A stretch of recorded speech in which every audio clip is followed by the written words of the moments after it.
راوی ہے، کہتے ہیں قال ولد لرجل منا غلاما، ہم میں سے ایک شخص کو ایک لڑکا پیدا ہوا، فسماہ القاسم، اس نے اپنے بچے کا نام قاسم رکھا۔ کیا رکھا؟ بہت اہم حدیث ہے، اس کا بھی علم بہت سارے مسلمانوں کو نہیں ہے۔ ہم نے خود ہمارے بچپن میں ایک لڑکے کا نام قاسم دیکھا ہے، قاسم رکھا تھا اس نے نام۔ کیا رکھ سکتے ہیں قاسم نام؟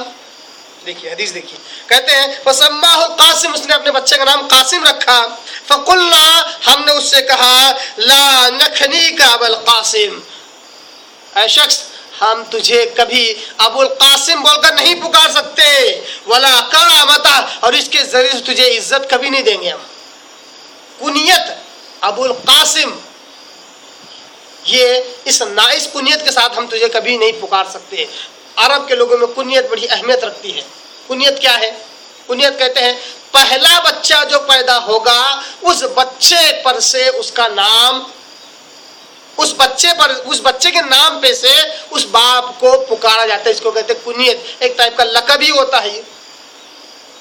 بچے کا نام ہے فرض کیجئے سلیم تو ابو سلیم، سلمان تو ابو سلمان، باپ کو ابو سلمان بولتے ہیں، اس کو کہتے ہیں کنیت۔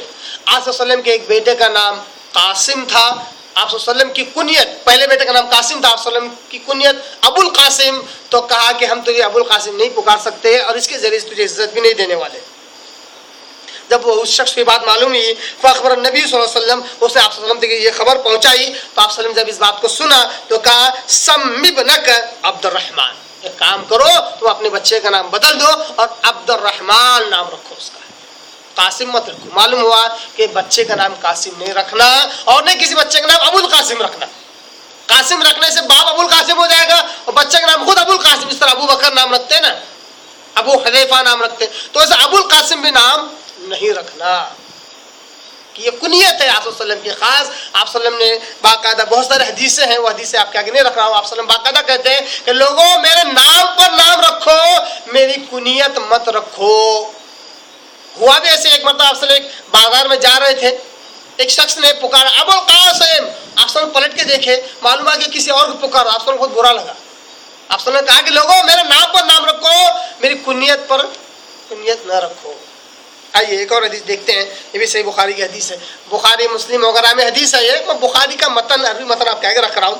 حضرت ابو موسیٰ اشعری رضی اللہ عنہ اس حدیث کا راوی، وہ کہتے ہیں ولد لی غلام، میرے پاس بیٹا پیدا ہوا، فاتیت بہ النبی صلی اللہ علیہ وسلم، میں اس کو آپ صلی اللہ علیہ وسلم کے پاس لے گیا، فسماہ ابراہیم، آپ صلی اللہ علیہ وسلم نے اس کا نام ابراہیم رکھا، فحنکہ بالتمرہ، کھجور سے اس بچے کی تحنیک کی، تحنیک کا مطلب سمجھ میں آ گیا، کھجور سے اس بچے کی تحنیک کی، فدعا لہ بالبرکہ، اور اس کے لیے برکت کی دعا کی، فدفعہ الیہ، اور اس بچے کو میری طرف لوٹا دیا۔